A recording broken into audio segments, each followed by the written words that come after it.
Eh bien, on parle de la situation au Proche-Orient, on parle également de son impact économique sur le monde ou son impact sur l'économie mondiale, effectivement.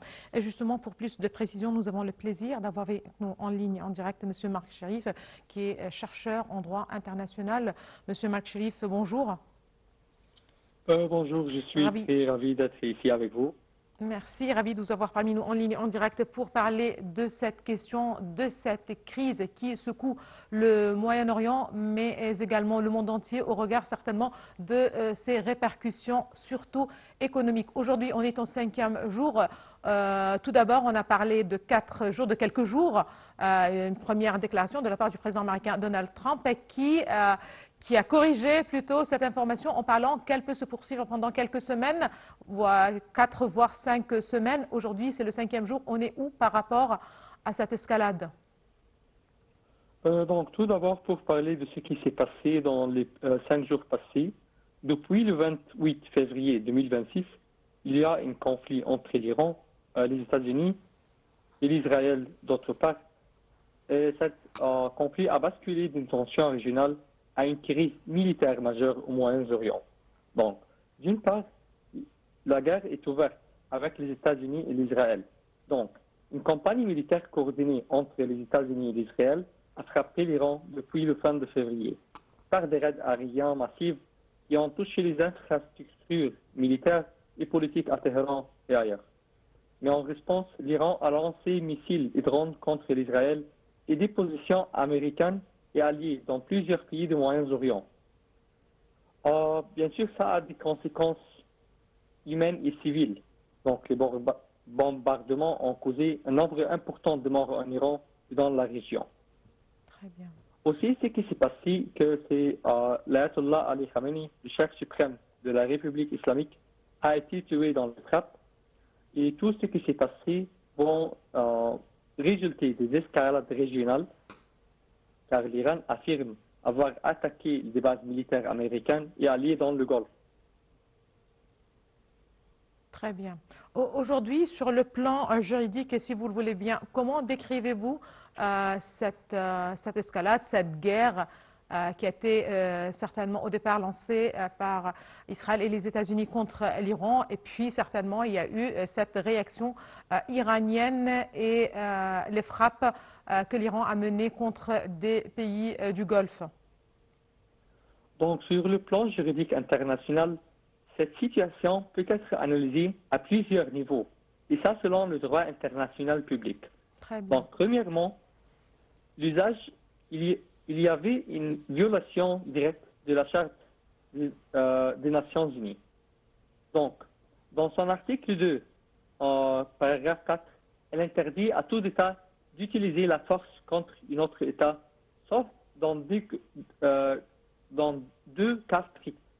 La première, c'est la légitime défense, ou que ça soit autorisé par le Conseil de la sécurité. Mais les attaques des États-Unis et Israéliens envers l'Iran portent une violation manifeste de la Charte des Nations Unies. Mais d'autre part, il y a une légitime défense revendiquée par l'Iran. Donc l'Iran invoque à son tour l'article 51 de la Charte des Nations Unies pour justifier ses représailles. Et elle affirme qu'elle répond à une agression étrangère. D'une autre part, il y a une potentielle crime de guerre et des violations du droit international humanitaire. Donc, les attaques des civils ou des infrastructures civiles d'une manière disproportionnée ou délibérée peut constituer une violation du droit international humanitaire, ou ça porte aussi un crime de guerre ou un crime contre l'humanité. Ça porte aussi à poser une question. Est-ce que il y a une absence d'accord au Conseil de sécurité? Et si ça se souligne des défis actuels à l'ordre juridique international? Très bien. Très bien. Monsieur Marc Cherif, si Oui. les Iraniens se préparent aux obsèques du guide suprême Ali Khamenei ce soir, à partir de ce soir et pendant 3 jours.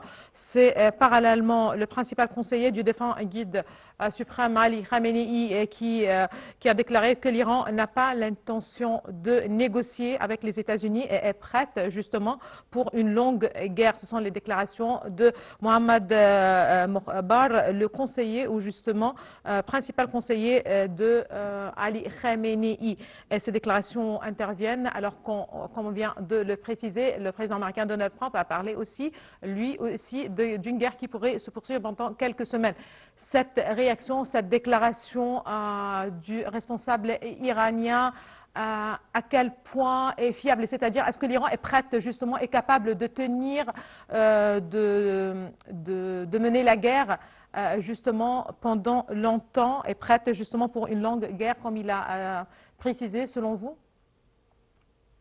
Donc, de ce qu'on a vu les mois passés, les deux parties ont passé par plusieurs négociations, mais aucune a réussi.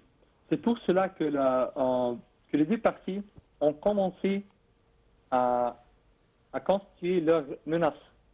Donc, les États-Unis ont menacé à faire des frappes à l'Iran, mais l'Iran aussi avait des plans pour déclarer qu'elle a le droit légitime de défense. Très bien. Mais ce qui s'est passé a plusieurs impacts régionaux directs au Moyen-Orient. Ça ne touche pas seulement les États-Unis, Israël ou l'Iran. Donc, ça, une escalade militaire, il y a aussi un risque de guerre élargie, pas seulement concernant les 3 parties qu'on a mentionnées. Très bien. D'autre part, il y aura des interruptions de routes stratégiques.